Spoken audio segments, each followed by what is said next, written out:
Well, thank you very much to the Friends of Broughty Ferry Library for their kindness in inviting me to give this presentation about the mansions of Broughty Ferry. And those of you who know Broughty Ferry will know that it does have very many big houses, many of them dating from Victorian times, but some are even older than that. The first mansion or stately home to be built in Broughty Ferry is Claypot's Castle. And of course, it predates Victorian times by a couple of hundred years. It was built between 1569 and 1588. It was built as a tower house, whereas Broughty Castle was built to defend the mouth of the Tay. Claypot's Castle was built as a residence, like a manor house, for the Strachan family, who farmed the land around about where the castle stands. Claypot's Castle passed to the Graham family of Claverhouse, and then in later generations it passed to the Douglas Hume family, who were the Earls of Hume.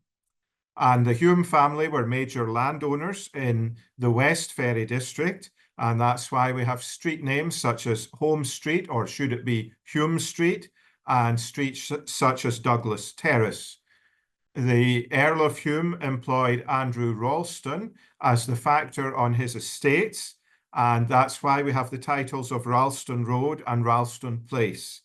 Another of the factors employed by the Earl of Hume was John Ogilvie, hence the title of Ogilvie Road and Ogilvie Court. Then on the corner of Westfield Road and King Street stands Westfield House. It probably dates from around about the 1760s or 1750s. It was originally a farmhouse. It's hard to believe today when we see the area so developed with property, but back in the 18th century and even in the early years of the 19th century, that whole area was farmland, and hence the name Westfield denoted the western field. And of course, on Church Street at number 50, there is a townhouse called Eastfield. And so the stretch from where Church Street now stands to where Fort Street now stands was the eastern field. And this was part of the Kailpot farm, which was in what is now the town centre of Broughty Ferry. And at about 1800, the Kailpot farm was being tenanted by Captain Lawrence Brown. And of course, today we have the street names Lawrence Street and Brown Street in that area. As the land was hewed out for development, it ceased to be a farm. And by 1824, Westfield House was the home of Alexander Stormont, who was a surgeon in Dundee. And in the later 19th century, Westfield House was subdivided into wings. There was a private young ladies' seminary met in one wing. It called itself Tayside School, and it was formed in 1888 by Miss Adam and her sister, also Miss Adam, as a young ladies' seminary. Balgillo House has long since been demolished, but it stood on the site now occupied by Ferndale Drive, Deepdale Place, and Avondale Terrace. And Balgillo House belonged to the Hunter family of Burnside, who were major landowners in Broughty Ferry. There is a map dated from 1794 that depicts Balgillo House as the home and seat of the Hunter family of Burnside.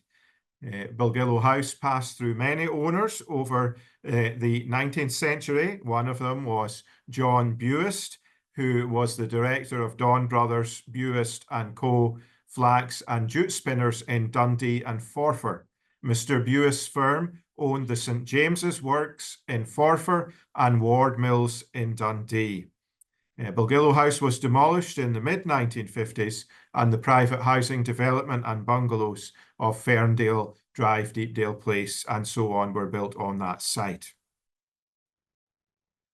Bray Cottage at 89 Queen Street was originally named Mount Pleasant, and we know It stood in about 1799 when there is few records of shipmaster Andrew Findlay owning the property. In the 1830s, Mount Pleasant was sold to David Milne, who was a banker in Dundee, and Mr. Milne renamed it Bray Cottage. And at one point, the gardens of Bray Cottage included a tennis court. In the 1930s, it was sold to Douglas Valentine, a director of Valentine's, the fine art publishers in Dundee. Broughty House, or sometimes known as the Red House, stands at 99 Beach Crescent, and it also dates from around about 1800. We certainly know that in the early 1800s, it was the home of Sir Kenneth Mackenzie. Sir Kenneth Mackenzie pursued a military career. At one stage, he was governor of Antwerp, and he raced his hounds from Broughty Castle to Budden Ness. Broughty House was purchased by the railway company, who built a branch line from the main railway line, Dundee Arbroath railway line, to Broughty Ferry harbour to transport trains across the River Tay in the days prior to the Tay rail bridge. And in later parts of Victorian times, in the late 1860s, it became the home of John Leadbetter, who was a provost of Broughty Ferry. Mr. Leadbetter was a linen manufacturer. He owned the Lebanon Works in Cooper, and he later moved to another villa in Seafield Road called Lismore. We don't know exactly when Link's House was built, but it was certainly standing and occupied by the early 1820s, when it was the home of shipmaster Captain Robert Hill. Captain Hill owned the ship the Camden, which traded with the West Indies. And when Captain Hill died in March of 1822, he bequeathed £10,000 to set up a charitable trust for the relief of widows and orphans of Broughty Ferry fishermen. In later years, Link's House was purchased by James Cumming and his family. Mr. Cumming had been the supervisor of excise in Glasgow, and the Cumming family were a Baptist family, and they gifted the rear section of their gardens to build the Baptist church in Broughty Ferry in the 1880s. Anton House, originally called Fort Hill House, was probably built in the 1820s, or it may be earlier. Certainly in 1810, the Fort Hill landed estate was sold to the Rate family, who also owned Rathmoyle Estate in County Offaly. And by the late 1830s, George Hunter, related to the Hunter family of Burnside, was renting Fort Hill House from the Rate family. He was a general in the army, and he lost the power of an arm during the siege of Bharatpur in India. By the 1841 census, the tenants of Fort Hill House were the Earl and Countess of Connaught. It passed through various owners and tenants over the ensuing years, and by the mid-20th century, it was the home of Charles Edward Anton. He was a native of Montrose. He had emigrated to China in his youth. He served on Shanghai Municipal Council and on the Hong Kong Legislative Council, and he retired back to the United Kingdom and acquired Fort Hill House as his home. He left an estate worth £13 million in today's money, and his widow gifted Fort Hill House to the Scottish Orthopaedic Council, and it reopened as a residential training centre for girls with disabilities in 1950. And in honour of the Anton family and their generosity, Fort Hill House was renamed Anton House. Herschel House in Hill Street was built in 1827. It was the home of Thomas Dick, who was an astronomer, a theologian, and a philosopher. Thomas Dick wrote the book The Christian Philosopher, which influenced the Scottish missionary explorer David Livingstone, who embraced the Christian faith and went out as a missionary to Africa. Thomas Dick also corresponded with the astronomer Sir William Herschel, and you can see the wing of Herschel House, which contained a library and an observatory, and Thomas Dick named the villa in honour of Sir William Herschel. Towards the end of the 19th century, Herschel House, or a wing of Herschel House, was rented to Andrew Stewart, who was a journalist and the editor of the People's Friend magazine. Fort William House stands on Dundee Road and was known until recently as the clubhouse of the Royalty Yacht Club. But Fort William House traces back to the late 1830s. It was built as a home for Captain James Nish. Captain Nish was a shipmaster in the East India Service, and his ship was known as the Fort William. So hence he named his villa after his ship. And the Fort William brought the first cargo of jute to Dundee. St Margaret's House in Camphill Road also dates from around about 1839 or 1840. It was originally called Summerbank, not to be confused with another villa called Summerbank in Douglas Terrace, but this Summerbank in Camphill Road appears in the 1841 census as the home of Thomas Adamson, the shipbuilder. Thomas Adamson built the ship Forfarshire for the Dundee and Hull Steam Packet Company. The Forfarshire was wrecked off the Farne Islands in 1838, and the survivors were rescued by Grace Darling.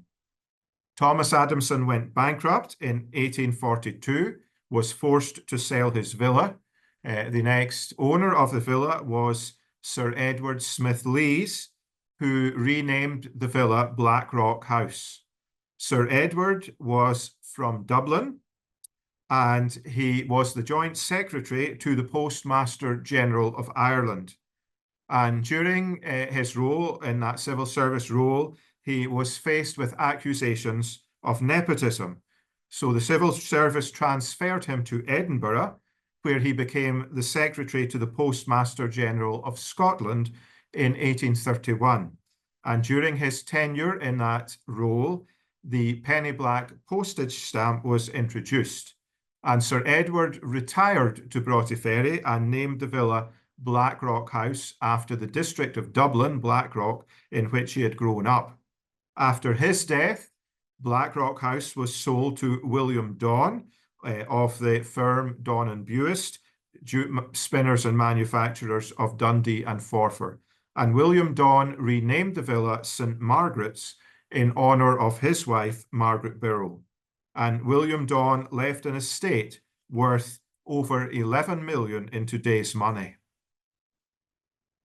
Carbet Castle has long since been demolished. It was built round an older villa known as Carbet House. Carbet House was occupied in the late 1830s and 1840s by Elizabeth Douglas of Brigton. Brigton's near Forfar, and the Carbet water flows past Brigton. And Mrs. Douglas retired when her husband had died. She retired to the seaside to Broughty Ferry and occupied Carbet House. After her death, it was sold to Joseph Grimmond, a jute manufacturer, and he remodeled the villa and extended it, made it look like a French chateau. And according to census returns, Carbet Castle has 31 windowed rooms, which does not include kitchens or sculleries or toilets or bathrooms. Mr. Grimmond was a native of Blairgowrie. He was the son of a cottage weaver, and as a young man he went to Manchester and became involved in the manufacturing of hessian and tarpaulin. He operated the Holt Town Works in Manchester, and in 1857 he returned north and opened the Bowbridge Works in Dundee. And Mr. Grimmond's firm, by the end of his life, were employing over 3,000 workers. He was a director of the Dundee Royal Infirmary. He bequeathed the infirmary £100,000 in his will. He left an estate worth 25 million in today's money, And in Carbet Castle, there were very lavish interiors. The marble fireplaces and painted ceilings were the work of Parisian artist Charles Fréjus, who had painted the Opera House ceiling in Paris.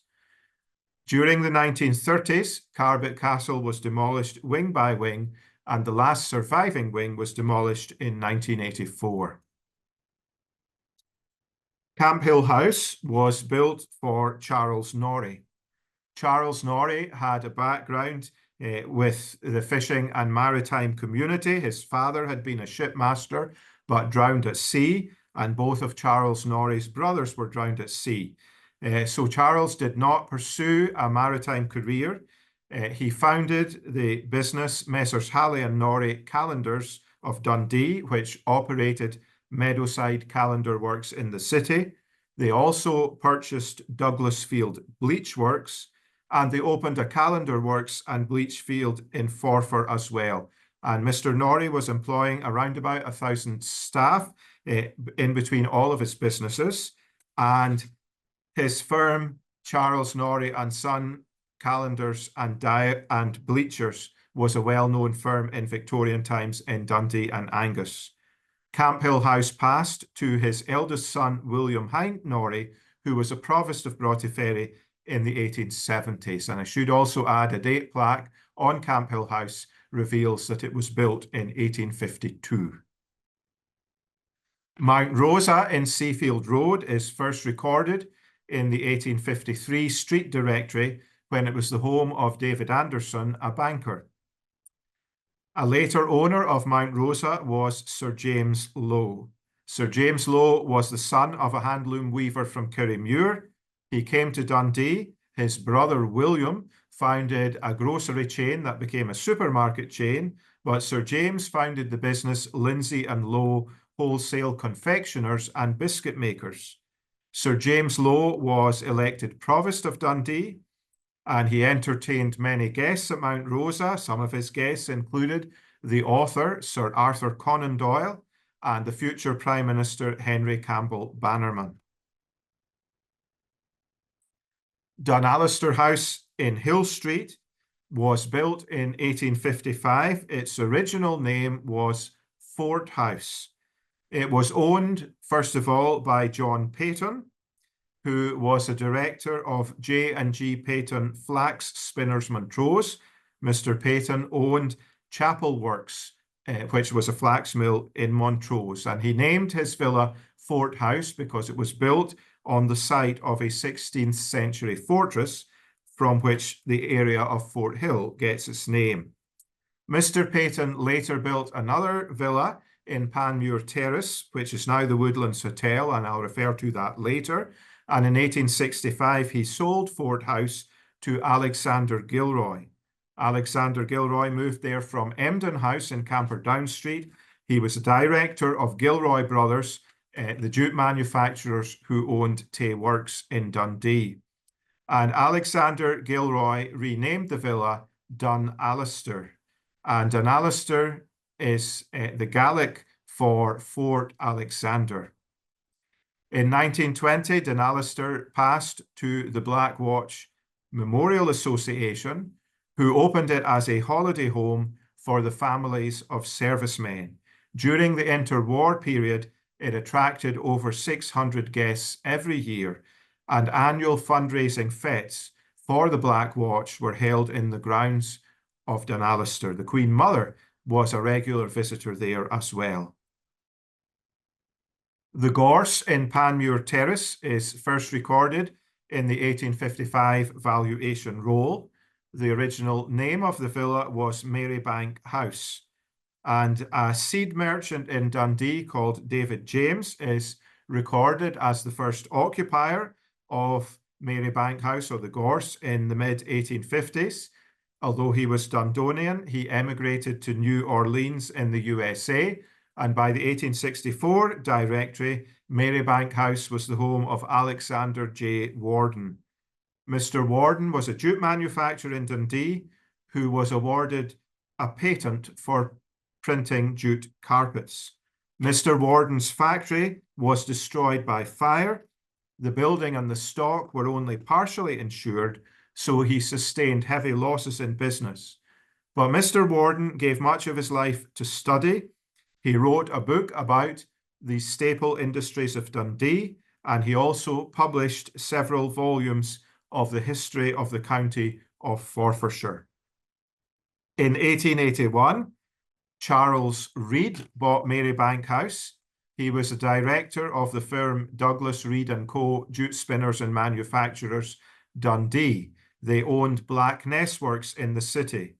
And in 1894, newspapers reported a major jute fraud to the tune of £5 million in today's money, involving Mr. Reid and a couple of other merchants.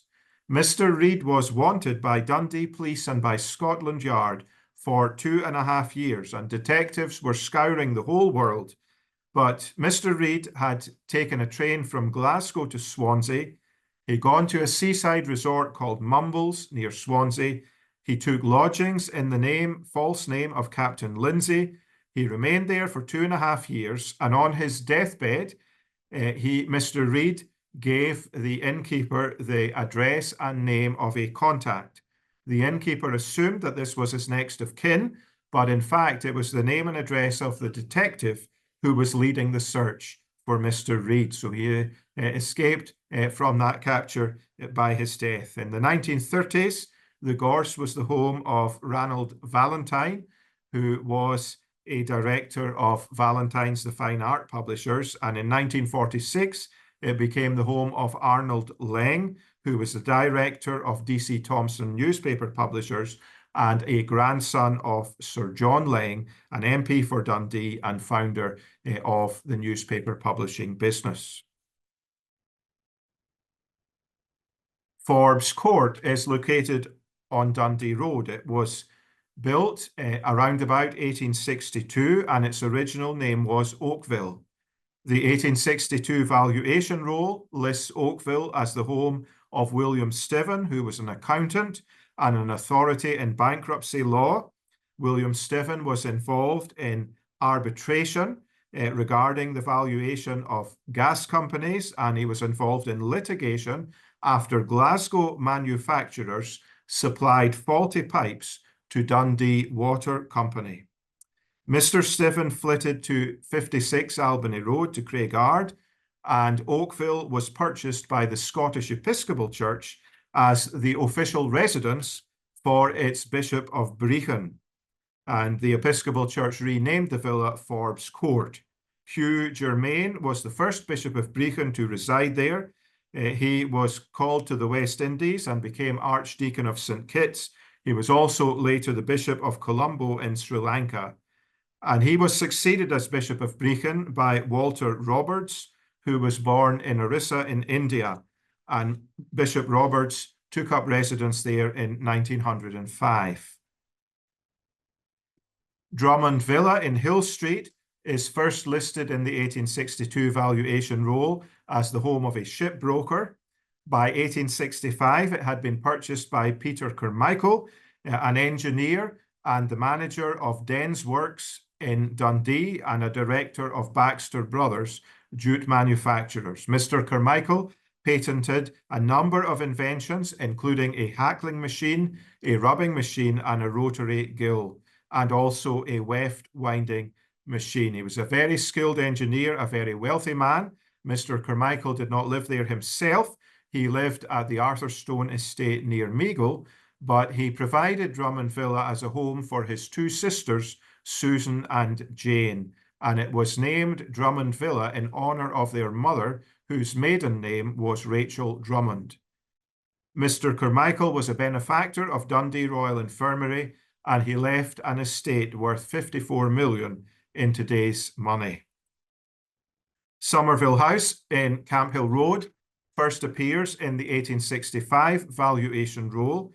It was the home of Peter Feathers, who was an optician and a nautical instrument maker in Dundee. His son, Peter Feathers Jr., was skilled in photography and gained experience with magic lantern shows. And Peter Feathers Jr. filmed The rail journey from Tayport to Dundee on a fish truck attached to the train and gave public showing of the moving pictures in October 1896. And this was the first showing of movies in Dundee and district. The Woodlands Hotel was a villa originally named the Wild. It appears, first of all, in the late 1860s as the home of John Peyton, who used to live in Dunalister House. Mr. Peyton, as I've said, was a flax and jute spinner in Montrose. He owned chapel works in Montrose and lived here in the Wild in Broughty Ferry. After Mr. Peyton died and his family died, the Wild was sold to Henry McGrady, who was a provost of Dundee and the director of McGrady and Christie wholesale grocers in the city. And Provost McGrady left an estate of over 5 million in today's money. The Wild was sold to William Watson from Scone. William Watson started work in Dundee as an office boy at Homebank Dye Works. Mr. Watson scaled the career ladder. He rose to be cashier of the firm, then manager, and finally he bought out the business and renamed it William Watson and Co. Dyers and Finishers, Dundee. After he died, the Wild was sold to the Loyal Order of Ancient Shepherds, who operated it as a convalescent home. And in 1945, it became the Woodlands Hotel. And if anybody has a photograph of the Woodlands before it became a hotel from its days as the Wild, a photo of the outside of it, I'd be interested to hear from them, as we are looking for photographs to illustrate a book about Broughty Ferry mansions, but more said on that later. Fernhall has now been demolished, but it was built in 1867 in Tudor Gothic style by the architect Andrew Highton. It was built as the home of the Sharp family. John Sharp was a jute spinner in Dundee. He owned Mill Street Mill, Bower Mill, and Edward Street Mill. In the 1860s, he was employing 450 staff, but by the time of his death in the 1890s, he employed 1,000 staff. He left an estate worth 75 million in today's money. Mr. Sharp was the vice president of Dundee Royal Infirmary.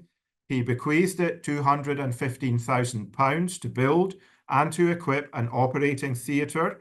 His son, William Sharp, funded the building of the pavilion at Forfarshire Cricket Club at Forthill. He gifted that. And William Sharp also left £250,000 to Dundee Royal Infirmary, £150,000 to Barnhill Convalescent Home, and £100,000 to Auchterhouse Sanatorium. And Mr. Sharp's other son, Robert, left £250,000 to the Royal Victoria Hospital in Dundee, £150,000 to Auchterhouse Sanatorium, and £100,000 to Barnhill Convalescent Home. And Mr. Sharp's daughter, Christina, was an invalid for most of her life. She left £900,000 to set up the Sharp Fund. The Sharp Fund paid for medical treatment and medical surgery for people within an 8-mile radius of Dundee who could not afford their medical fees. And the Sharp family also donated £3 million worth in bonds to build the maternity hospital at Dundee Royal Infirmary. The Sharp family faced tragedies of their own. Mr. Sharp's grandson was killed in the Castleroy railway disaster, and his daughter Christina, as I've said, was an invalid for most of her adult life. Mr. Sharp's son Frederick was a schoolmate of Earl Haig in his school days. Castleroy is a very famous mansion. It was demolished in 1956, and it was built in the very late 1860s as the home of George Gilroy. Mr. Gilroy is first recorded there in the 1871 census. Now, claims that Castleroy had 100 rooms and 365 windows are exaggeration. According to census returns, it had 34 windowed rooms, still a very big house. It was built in Bannockburn stone. The interior walls were panelled in Memel oak. It was designed in Tudor baronial style by Andrew Highton. And Mr. Gilroy rose from humble beginnings. His father was a hackle maker in the Hilltown area of Dundee, but Mr. Gilroy and his brothers founded Gilroy Brothers & Co. Jute Spinners and Manufacturers. The firm owned Tay Works in the city, and by the 1870s, it was employing 3,000 staff. The company also imported raw jute from Calcutta and owned a number of ships for this purpose. Mr. Gilroy left £40 million in today's money in his estate. Castleroy passed to his son Bruce Gilroy, and when Bruce Gilroy died, he left legacies worth £50,000 to all of the heads of department in his firm, and also left money stipulating that each of his domestic servants should be paid a year's wages on his death. Castleroy was offered to Dundee Council for use as a convalescent home, and the gardens were offered as a public park. But in the end, the villa was demolished in 1956. Ashwood at 81 Dundee Road has been demolished in the 1960s. It was built around about 1870. The first owner, Alexander Bell, was a commissioned merchant, and he is listed there in the 1871 valuation roll. It was later purchased by Thomas Smith, director of Henry Smith & Co. Jute Spinners and Manufacturers, Dundee. And Mr. Smith owned Pole Park Works in Dundee, and it employed over 670 staff by the 1880s. Mr. Smith was a director of Dundee Royal Infirmary and Carolina House Orphanage. The villa passed to his son and then his grandson, and it was demolished after his grandson died in 1960. The 1871 census records Thomas Taylor as the owner of Cambustay. Thomas Taylor was a linen manufacturer, and he owned the Airlie White Works at Bankfoot near Perth, but he lived in Broughty Ferry. After Thomas Taylor died, Cambustay was purchased by William Dickey, who was a solicitor in Dundee. William Dickey left a legacy of £40,000 to Dundee Royal Infirmary, and he granted the use of the gardens of Cambustay to Sunday school picnics for their annual excursions. And of course, after his death, the Cambustay became a hotel and has since been demolished. Hermon Lodge on the corner of Victoria Road and Strathearn Road was completed before the 1871 census. It's designed in French Gothic style. The owners for many years were the Kinmond family. Thomas Kinmond was the director of Eastport Calendar Works in Dundee. By 1896, the villa had become the home of William Phillip, who was the owner of a drapery firm, James Lowe and Company, wholesale and retail drapers in Dundee. And Mr. Phillip incurred major debts. A Glasgow firm of drapery warehouse men pursued legal action against him, and his estates were taken off him, and Mr. Phillip emigrated to the USA. By 1903, Hermon Lodge had been sold to John Finlay, a retired mill owner from Calcutta. Mr. Finlay left an estate worth £17 million in today's money. He gave legacies of £50,000 to his housekeeper and further legacies to his gardener, his chauffeur, and his housemaid. And he donated £55,000 to Dundee Royal Infirmary, as well as bequests to Barnhill Convalescent Home and the Bannatyne Home of Rest in Newtile. In 1947, Hermon Lodge was converted into a hotel, but it has since been restored as a private residence.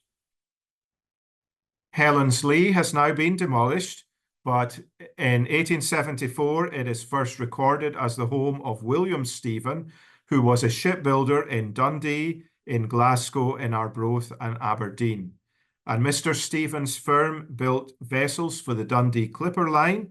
In 1883, their vessel, the Mallsden, attracted public attention after its passage of 69 days from Glasgow to Australia, beating many other famous ships.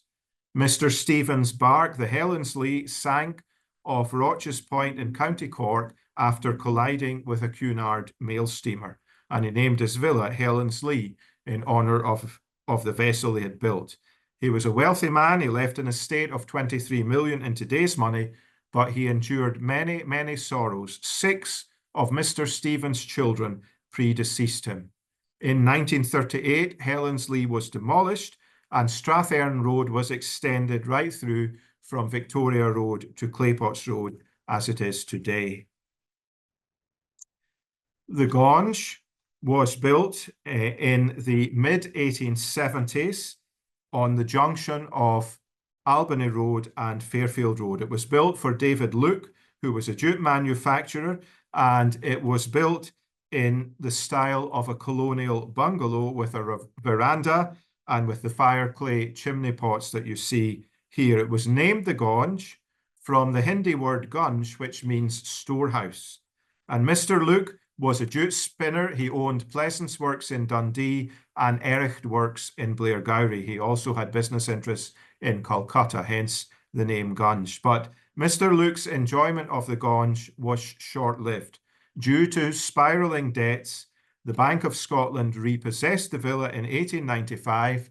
It was then sold to Peter Brown, who was a director of Brown and Taw's iron and steel merchants. And Mr. Brown left an estate worth 10 million in today's money.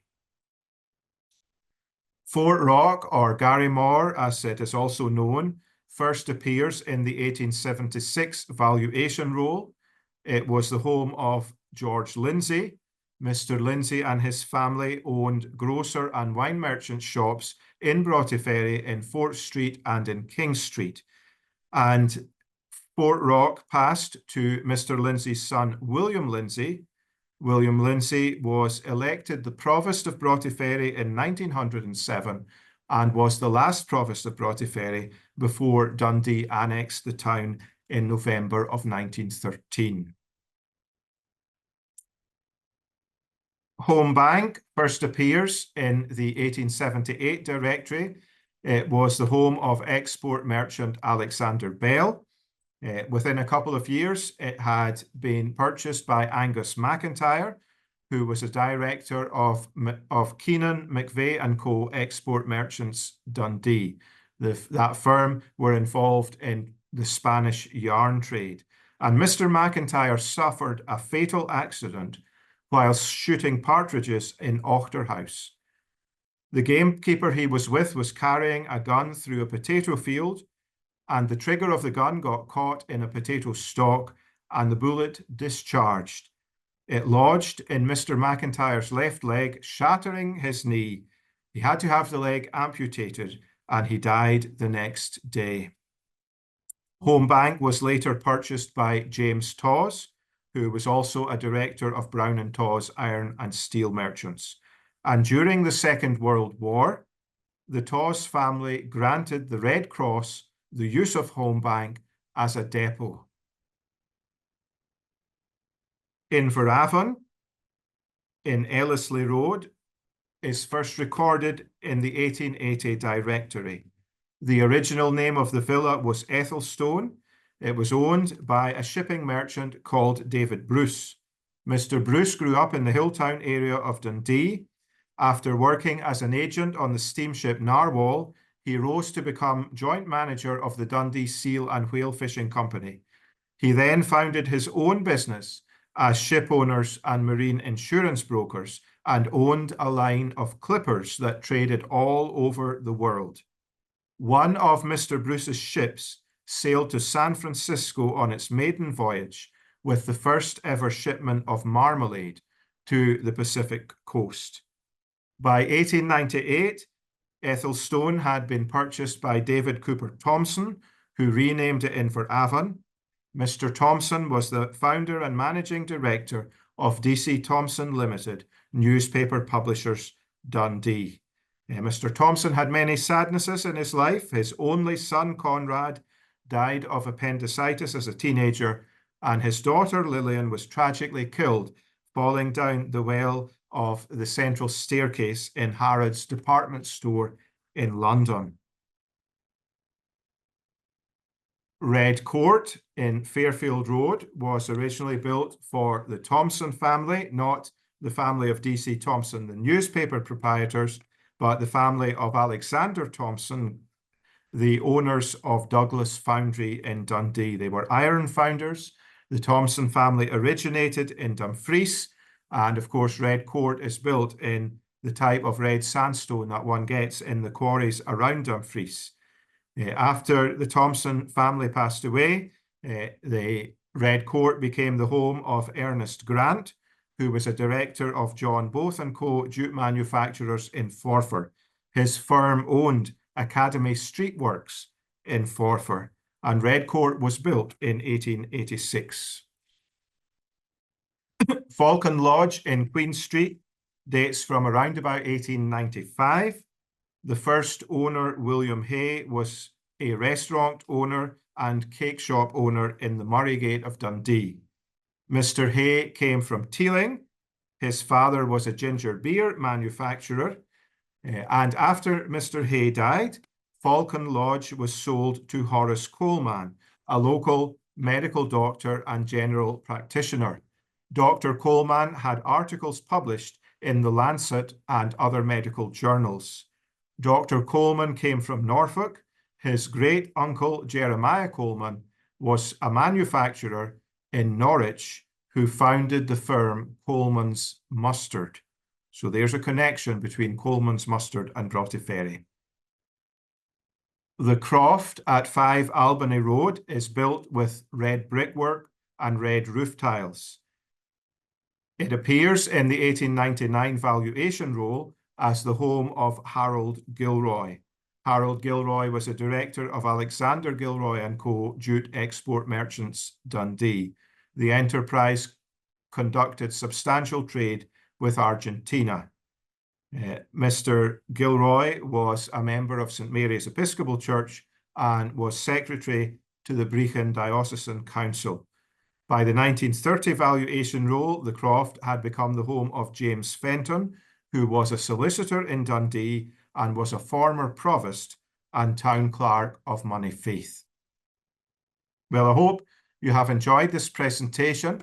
It's just a snapshot of a couple of the mansions and villas in Broughty Ferry, but a book is currently being prepared entitled Of Mansions and Mariners, The Tale of Broughty Ferry. All being well, the book will be published for the beginning of December, and it tells the story of over 350 villas right across Broughty Ferry, and more information will be given when the book has been launched and published at the beginning of December. Thank you so much for listening and for allowing me to share with you. Thank you.